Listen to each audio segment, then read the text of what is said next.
I came to Orange with my family. I believe it was the weekend after Hurricane Katrina hit New Orleans in 2005. And I came to Orange because of work. I'd taken a job at an engineering consulting firm in Fredericksburg, and we were looking for a place to live. Down in Tennessee, opened up the Atlas, and I didn't really want to live in a big place. I preferred a smaller place. And saw the name Orange, and of course, me being a Tennessean from the volunteer state, I saw Orange, Virginia, and I said, I've got to check that out. Went to VDOT in the fall of 2011. So I've been at VDOT 10 and a half years. Okay. Katrina was, what year was that? It was 2005. 2005. So yeah. What was Orange like in 2005? Oh gosh. It was similar to today. There were more restaurants in operation then than what there is now. Still, there was a plethora of second-hand stores and antique stores and bed and breakfasts. But I think it was, that was only, that's not been too long ago, 16, 17 years. So there's a lot of similarity. And what got you interested in the history? Well, given my profession, and I've been a history nut since I was a little kid. We're in one of the it's an overused cliche, but it's still appropriate. We're in one of the most historic areas of the country. Being in Orange, Virginia, not only the Civil War history is apparent and obvious, but going back to the colonial times, James Madison down the road, Zachary Taylor, another president from Orange County, Thomas Jefferson and Monticello just over in the next county.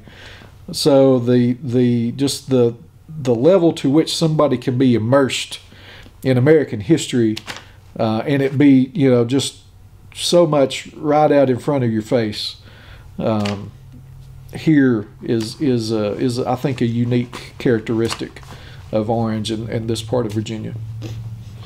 Share with us your opinion on where the town of Orange is today. I think that Orange today is at somewhat of a crossroads. I think it's trying to figure out where it is, and I think it's also trying to figure out how it's going to respond to some of the things, especially some of the economic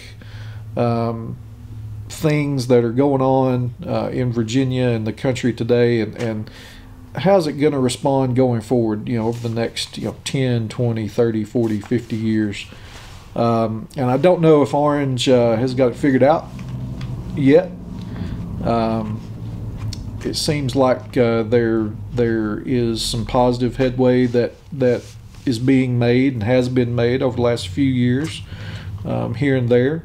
But I'm a big believer in you can always do better.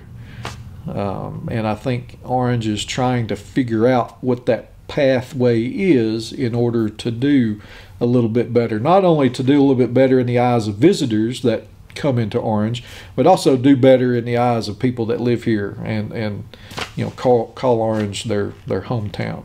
So it's got this dueling set of interests that I think that the town and the leaders of the town are trying to balance against one another and find the best path forward.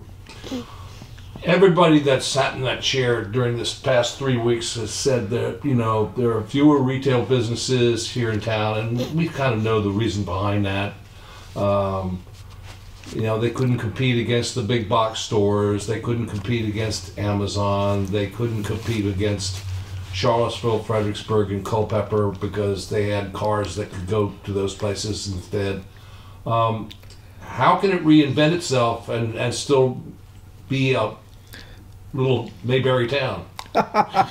Well, first of all, I've got something hopefully new and different to say in response to why. Okay.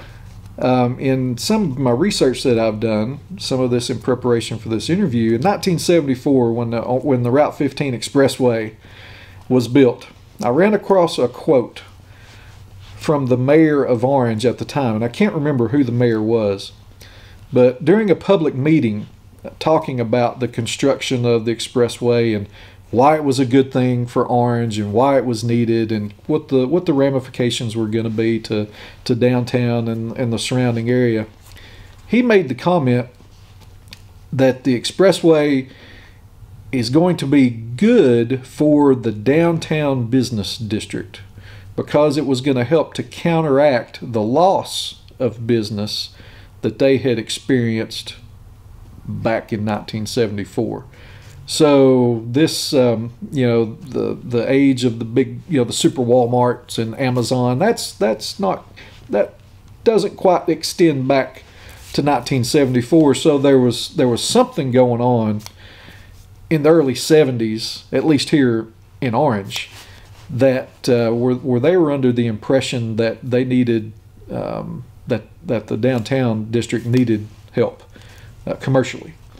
And they saw the expressway as a way to maybe interject some help into that part of town from a commercial perspective. Now, we can sit here and talk about did it work or did it not work. There's competing opinions on that, but I just thought that was a very interesting insight to know that way back in 1974, you still had somebody that recognized that there was a problem then, and they were trying to do something about it, or something was going to happen that would potentially help the situation. And we're still talking about today in 2022. There's an issue, and why did it happen, or what can be done about it. I don't have a lot of answers for the rest of it, but I just thought that was really, really interesting little tidbit. What I get from that quote I just talked about was that migration of businesses was already underway. Now, obviously, we could talk about, well, it may have been accelerated, it may have been more dramatic, it may have been more drastic because of the expressway, and only through hindsight are we going to be able to figure that out if we take a long enough view of it. But I just thought it interesting that there was already something afoot then in 1974 that was signaling, pretty strongly that there was a problem with the commerce in downtown. Yeah. It's Town's 150th birthday. You got anything else you want to add to the happy birthday or whatever? Any other final comments? Just that. I think that Orange will never be what it was 75 years ago or even 50 years ago, but it's well within the power of the people here at Orange to continue to make Orange a good place to grow up or raise a family or live, and we can still retain those parts of Orange or those things about Orange that most people identify with or most people enjoy, and use that to propel us out into the future.